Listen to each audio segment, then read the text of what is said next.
Assalamualaikum warahmatullahi wabarakatuh.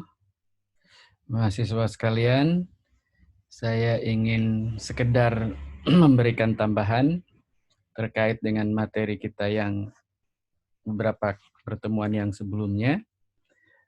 Tambahan yang ingin saya berikan adalah terkait dengan tips merumuskan tujuan pembelajaran, khususnya menggunakan salah satu unsur daripada tujuan pembelajaran, yaitu unsur yang kedua di samping audience, yaitu tentang behavior.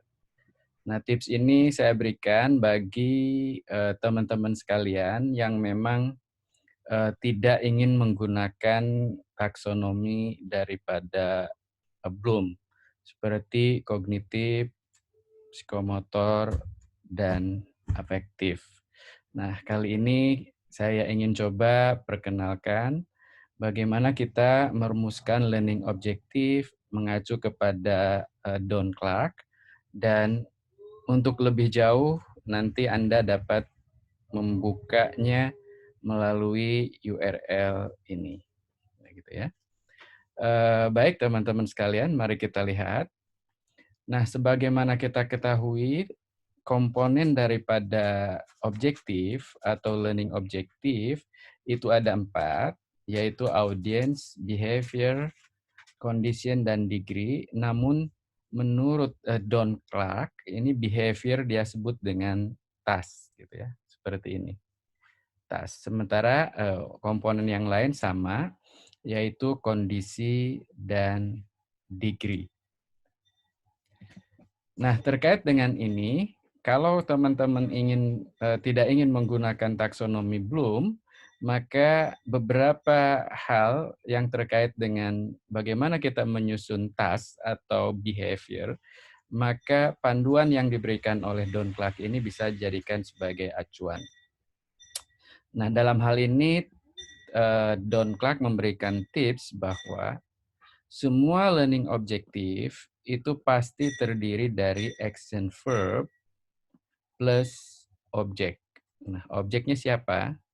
Nah, ketika dalam mendesain suatu pelatihan, maka learning objektif kita itu akan terdiri dari action verb plus objek, di mana objeknya itu bisa berupa people, bisa terkait dengan data, atau bisa terkait dengan sesuatu. Gitu. Oleh karena itu, Don Clark membaginya dalam 3, yaitu people, data, dan things. Gitu ya.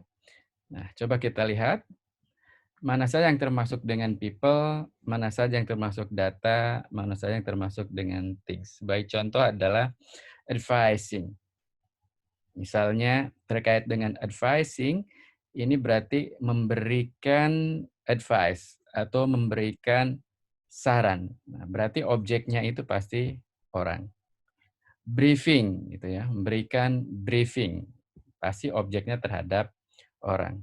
Mengkomunikasikan, memberikan konsultasi, melakukan coach, memfasilitasi gitu ya, atau menindaklanjuti melalui gitu, memberikan umpan balik, memandu diskusi, mempengaruhi, menginisiasi, menginstruksikan, mewawancara, mengelola, mementor atau membimbing, memberikan motivasi atau memotivasi, melakukan negosiasi atau bernegosiasi atau negotiating, meyakinkan gitu ya, dan lain sebagainya. Ini semua kata-kata kerja atau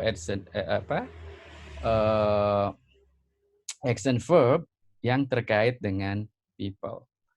Nah, ada juga beberapa action verb yang terkait dengan data, misalnya menghitung, menganalisis, ya, menganggarkan, mengumpulkan, membandingkan, begitu ya, menciptakan, mendesain, mengestimasi, mengevaluasi, memprediksi, membayangkan, gitu ya, mengorganisasikan, merencanakan, dan lain sebagainya.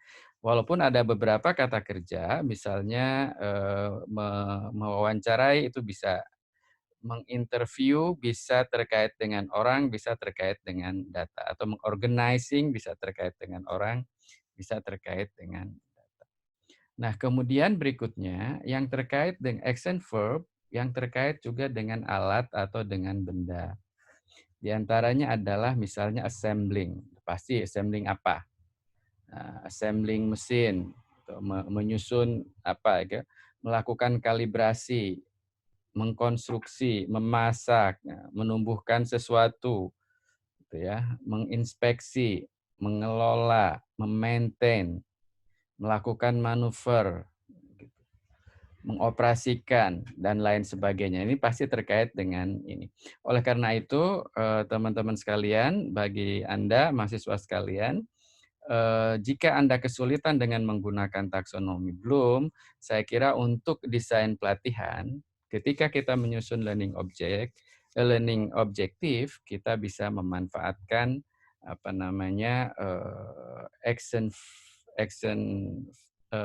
action verb plus objek seperti yang disarankan oleh Don Clark. Ingat, bisa action verb plus objeknya itu action verbnya terkait dengan people, action verb-nya bisa terkait dengan data, dan action verb-nya bisa terkait dengan things. Nah, dan saya sebenarnya sangat-sangat senang dan bahagia karena apa yang sudah Anda buat dalam menyusun unsur kedua daripada learning objective, semua tim sudah menunjukkan kemampuan dalam menyusun learning objective dengan baik. Terima kasih. Assalamualaikum warahmatullahi wabarakatuh.